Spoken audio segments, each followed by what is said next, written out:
Hello, my name is Petra Ritter. I'm a professor for brain simulation at the Charité and the Berlin Institute of Health in Berlin, Germany.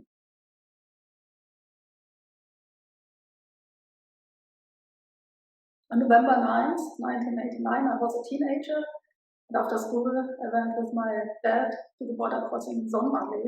Later that border crossing got famous with a movie of the same name, Sonnenallee, Sonnenallee.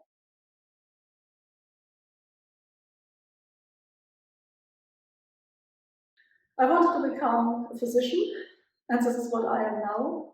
I am a physician scientist at one of the largest university hospitals in Europe, the Charité.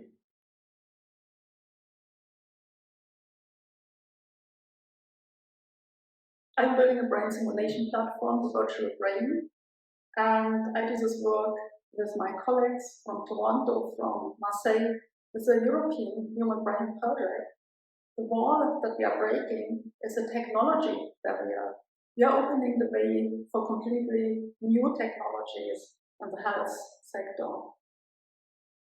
We take brain images from real people and we build virtual copies of their brain on the computer. And these are not just static copies like a digital atlas or like Google Maps. These brains can be simulated. They are becoming active and functional. Think more of a flight simulator. So here you can see the software. You can watch how the brain performs on the computer. You can simulate what goes wrong in the case of brain disease. And we can test on the computer how surgery, how drugs, how any other treatments change the situation. And we can test many different options because we do not need to worry about any adverse effects or that we make mistakes because we are treating virtual brains.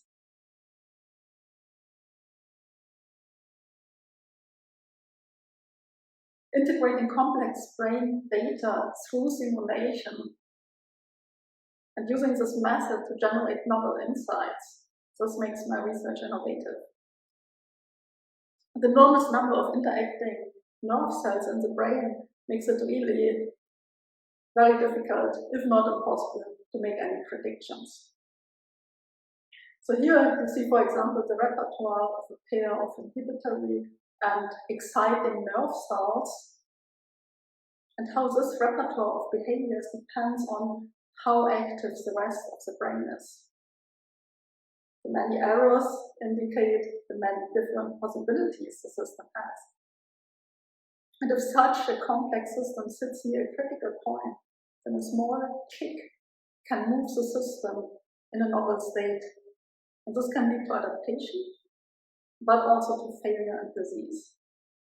And we are investigating what are the conditions that help the brain to develop towards a robust and adaptive system that can keep with a wide range of environmental situations.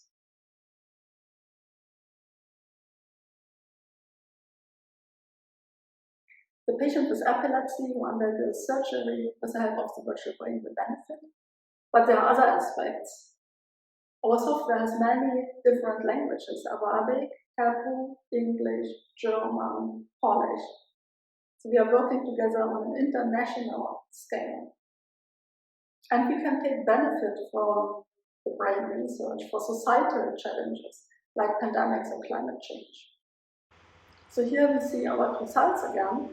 We change now a single parameter, the coupling between the two cells, and we will observe how this alters the behavior of the two cells, the dynamic repertoire. The oscillations are getting slower.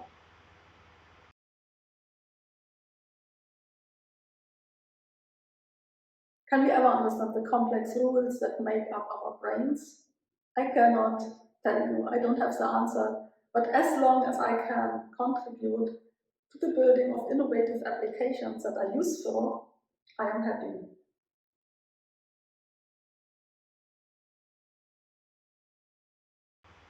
I have a son who is 18 years old, Linus, and a daughter who is 13 years old, Eva, and they both understand that we are living in a complex world with uncertainties and dependencies, and that we can take benefit from this.